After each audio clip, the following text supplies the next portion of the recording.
Shalom saudara, bagaimana kabar saudara hari ini?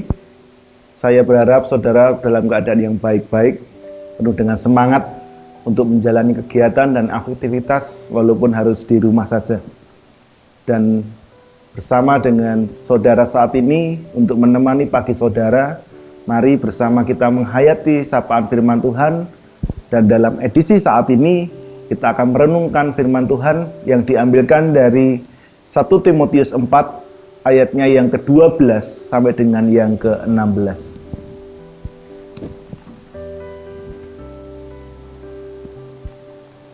Satu Timotius 4 ayatnya yang ke-12 sampai dengan 16 yang demikian firman Tuhan. Bertandinglah dalam pertandingan iman yang benar dan rebutlah hidup yang kekal. Untuk itulah engkau telah dipanggil dan telah engkau ikrarkan ikrar yang benar di depan banyak saksi, di hadapan Allah yang memberikan hidup kepada segala sesuatu, dan di hadapan Yesus Kristus yang telah mengikrarkan ikrar yang benar itu juga di muka Pontius Pilatus, kuserukan kepadamu. Turutilah perintah ini dengan tidak bercacat dan tidak bercela, hingga pada saat Tuhan kita Yesus Kristus menyatakan dirinya, yaitu saat yang akan ditentukan oleh penguasa yang satu-satunya dan yang penuh bahagia, Raja di atas segala raja dan Tuan di atas segala tuan. Dialah satu-satunya yang tidak takluk kepada maut, bersemayam dalam terang yang tak terhampiri, seorang pun tak pernah melihat dia, dan memang manusia tidak dapat melihat dia. Baginya lah hormat dan kuasa yang kekal. Amin. Demikianlah pembacaan firman Tuhan di saat ini. Yang berbahagia ialah kita yang mendengarkan firman Tuhan dan melakukan dalam kehidupan sehari-hari. Saudara-saudara yang terkasih, saat ini kita akan berbicara merenungkan firman Tuhan dengan tema ucapan dan tindakan yang membangun. Saudara pasti kenal dan saya yakin pasti juga mungkin menyukai lagu-lagunya, yaitu penyanyi terkenal di zaman itu yaitu Rhoma Irama. Ada salah satu lagu yang terkenal sampai sekarang yang berjudul Darah Muda. Kalau kita melihat ayat kata-kata dalam teks lagu itu menceritakan bagaimana kehidupan anak-anak muda. Dan lagu itu menggambarkan dua hal dalam kehidupan anak-anak muda. Yang pertama tentu kehidupan bagaimana mereka adalah anak-anak muda yang penuh dengan gairah, penuh dengan semangat, hal-hal yang baik yang mereka miliki. Tetapi di sisi lain kita juga akan menemukan sisi buruk, sisi negatif dari lagu itu yang melihat bagaimana anak-anak muda yang ada kekurangannya. Dan saat ini kita pun juga akan berbicara tentang seorang anak muda yang luar biasa yang dipakai oleh Allah untuk memberitakan tentang kabar sukacita kepada banyak orang, yaitu adalah Timotius. Saudara-saudara yang terkasih, surat 1 Timotius sesuai bacaan kita saat ini adalah sebuah surat yang ditujukan Rasul Paulus kepada Timotius sebagai anak baptisnya. Kenapa Rasul Paulus harus memberikan surat yang khusus kepada Timotius? Tentu adalah terbelakangnya. Yang pertama, bahwa Timotius tinggal atau melayani di jemaat di Efesus, yang ketika itu adalah kota terbesar kedua setelah Roma. Efesus menjadi pusat perdagangan, menjadi pusat bisnis ketika itu. Tantangan yang kedua adalah di Efesus adalah pusat penyembahan Dewi Artemis atau dewi penyembuhan bagi penyakit para wanita. Tentu bagaimana mereka menyembah Dewi Artemis itu sangat berbeda dan bertentangan dengan iman Kristen kita. Oleh karena itu, secara khusus Rasul Paulus memberikan sebuah peneguhan, memberikan sebuah pengajaran kepada Timotius bagaimana hidupnya di tengah-tengah tantangan seperti itu.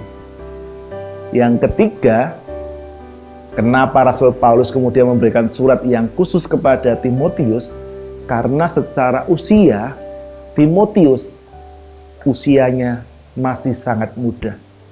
Sehingga banyak orang kemudian mempertanyakan tentang otoritas yang dia miliki, mempertanyakan tentang kemudaan yang dimilikinya. Tetapi kalau kemudian kita melihat, ternyata di sepanjang kehidupan dari Timotius, meskipun dia mengalami tantangan sejak dia masih muda, tetapi dia mampu menunjukkan jati dirinya sebagai orang yang pilihan, menjadi orang yang terbaik yang diberikan mandat oleh Rasul Paulus melanjutkan karya pelayanan Rasul Paulus. Dan saat ini, mari kita belajar bersama dari Timotius, bagaimana toh supaya kita ini mampu mengemban misi, melakukan apa yang menjadi tugas dan panggilan kita, terkhusus ketika saudara-saudara adalah anak-anak muda. Yang pertama, Timotius mampu mengemban itu, segala sesuatunya itu bukan sesuatu yang tiba-tiba, atau kalau orang Jawa katakan ujuk-ujuk, tetapi segala sesuatu yang sudah dipersiapkan sejak lama oleh Timotius dan keluarganya. Dimulai bagaimana dia dididik di rumahnya pertama kali. Dia dididik dengan iman yang tepat oleh ibunya, yaitu Eunike, dan neneknya yang bernama Louis. Pendidikan inilah yang mampu membuat karakter Timotius menjadi karakter yang baik, meskipun dia mengemban amanah dari sejak dia masih muda. Itu yang pertama. Kemudian yang kedua, bagaimana dia mampu mengemban tugasnya dengan baik, bagaimana ketika dia muda, dia tetap menunjukkan bahwa Timotius mampu menjadi contoh yang baik. Timotius mampu memberikan keteladanan kepada orang-orang yang melihat dia, sehingga dampaknya tidak ada lagi batu sandungan dalam usianya ini untuk dia tampil sebagai seorang pemimpin.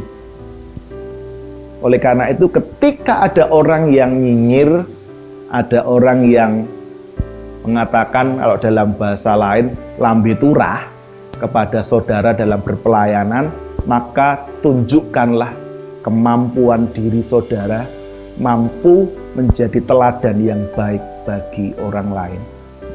Ini yang kedua. Yang ketiga, saudara-saudara yang terkasih, bagaimana Timotius mampu mengemban tugasnya dengan baik ketika dia mendasarinya dengan ketekunan. Tanpa ketekunan, maka orang bisa dengan mudah jatuh kepada segala sesuatu yang terjadi dalam kehidupannya. Tanpa adanya ketekunan, maka orang gampang bosan, gampang terlena dengan segala sesuatu yang terjadi dalam kehidupan pelayanan kita. Yang terakhir, yang keempat adalah senantiasa berjaga-jaga. Berjaga-jaga artinya kita tidak mudah.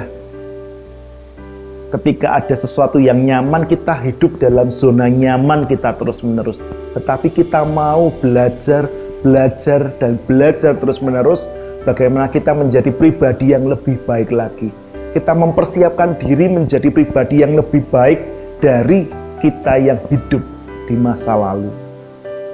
Keempat hal inilah, saudaraku, yang mampu membuat karya pelayanan dari Timotius menjadi tidak bercacat.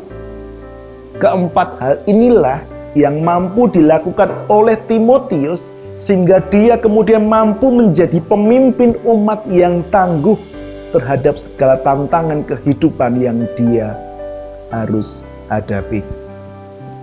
Mari saat ini saya mengajak kita semuanya untuk belajar dari Timotius bahwa usia it's just a number. Tetapi yang penting adalah karakter dalam diri kita itu mengalahkan angka yang kita miliki.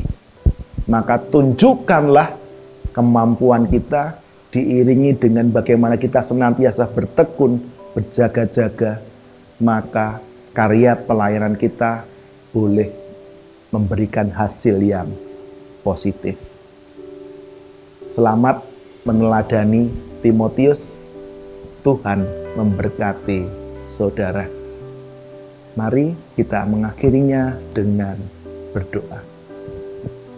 Saat ini ya Tuhan, kami boleh belajar dari Timotius. Bagaimana ketika dia dipilih di usia yang begitu muda, tetapi dia mampu mengemban karya pelayanannya dengan baik. Itu bukan karena dia memang layak dan mampu, tetapi ada beberapa hal yang dia lakukan supaya pelayanannya itu tidak bercacat di hadapan Allah. Tuhan, apa yang sudah diteladankan oleh Timotius dalam kehidupannya, tolong mampukan kami untuk meneladaninya, sehingga setiap karya pelayanan yang kami lakukan dalam kehidupan kami juga tidak menjadi cacat dan celah. Tuhan, tolonglah kami. Tuhan, tolonglah kami. Amin. Saudara-saudara yang terkasih, demikianlah Gembala Menyapa edisi saat ini. Jangan lupa untuk klik subscribe, like, dan share video ini supaya menjadi berkat bagi lebih banyak orang.